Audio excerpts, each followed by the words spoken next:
Hello, I'm Fast Lawyer. Today we are going to review Rocket Skates VR, a game released in early access on the Steam store February 19th, 2021 by developer EpiXR Games UG. It's available for the Valve Index, HTC Vive, and the Oculus Rift. It normally retails for $10. It's currently on a release sale, 20% off. I got this game through Viveport Infinity. I tested this game out on the Oculus Quest 2 using the Oculus Link cable. Rocket Skates VR is a simple game. You're basically propelled by a rocket attached to your left hand, and you're just basically going down a mountain paved road. You do have edge barriers so you can't drive off the road, and there's some ramps that you can go up through, and there are some objects to collect. I guess they're supposed to be coins or orbs, and your mission is simple: to collect as many of these orbs as possible and to get to the finish line as quickly as possible. And I would have liked to have recommended Rocket Skates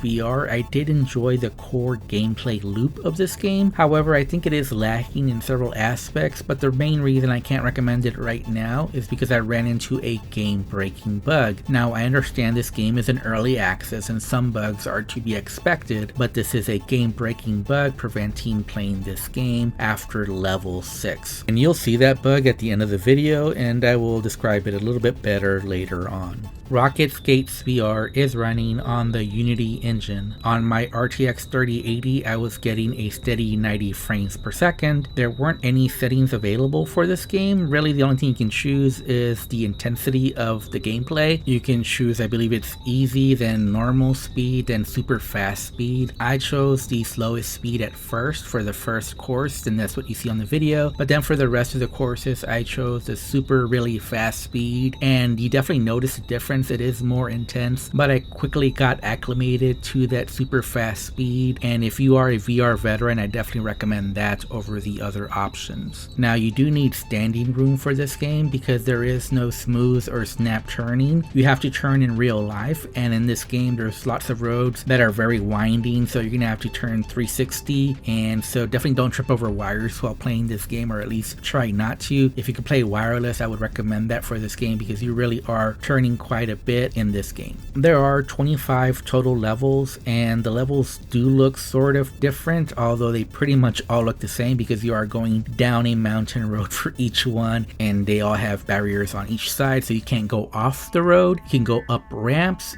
and there are some change-ups to the gameplay. There is a level where you have a bat, and there is another level where you get a handgun, and there's even another level, I believe, where you get the rocket thruster in both hands. Unfortunately, I wasn't able to test all that other than the bat because on the 7th level I experienced the game-breaking bug that I was talking about earlier. What basically happened is on the 7th level I got stuck in the train and I was going like at a snail's speed, and then all of a sudden I just shoot off the map completely, and so I tried to restart the level only to have the same thing happen yet again. So level 7 is completely bugged. I cannot finish it. Unfortunately, in this game you do need to complete the prior level in order to unlock the next level. So in effect, I really only played 6 levels because the 7th level is bugged as soon as I started and I couldn't finish it, which is a shame because that is the level where you get a bat and you finally get to see, well, is the game really all that different? Because it was starting to get a bit repetitive, so I definitely wanted to see the change up to the gameplay, but with the bug I really wasn't able to see that. You do get a great sense of speed in this game. That is the most positive thing about this game. When you're going down the mountain road, it does feel good to be going at these breakneck speeds around the different corners of the road, and you get a thrilling sense while doing that. And I did like that there were ramps. Unfortunately, it kind of feels like maybe you're going just a little bit too slow when you're taking off the ramps. There just isn't the right sense of propulsion and inertial energy while jumping off these ramps. It just didn't feel as good as it should,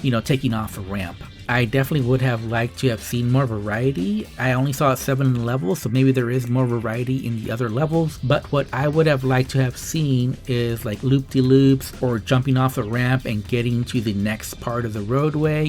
Make those jumps a little bit thrilling. Definitely make those jumps more daring, go faster, so you do get that thrilling sense when you jump off the ramp. There could have also been like ramps that twist around and maybe even traffic that you have to avoid. But like I said, I did enjoy enjoy the core gameplay. I just think it needed more variety, and I did like how the thruster was easy to control, so you always did feel in control as far as going down these twisting roads. You never felt out of control, and that's great. But more danger could have been added to the equation, whether it's taking off on jumps, whether it's avoiding traffic. Just you have such great control over your speed and your general direction that I would have liked to see more challenges to that. Make us use the speed and the direction of where we're going more to avoid obstacles, more to avoid dangers. I was not a big fan of the sounds or visuals in this game. The visuals to me were just a little bit muddy, low resolution. The graphics could have been a lot more crisp, a lot more sharp, and there definitely could have been just more overall variety. Yes, there are some variety within the levels and you can notice them, but they just don't really stand out all that much. And I just wasn't a big fan of the sounds or the music in this game, and I wish there had been an option to be able to turn off the music.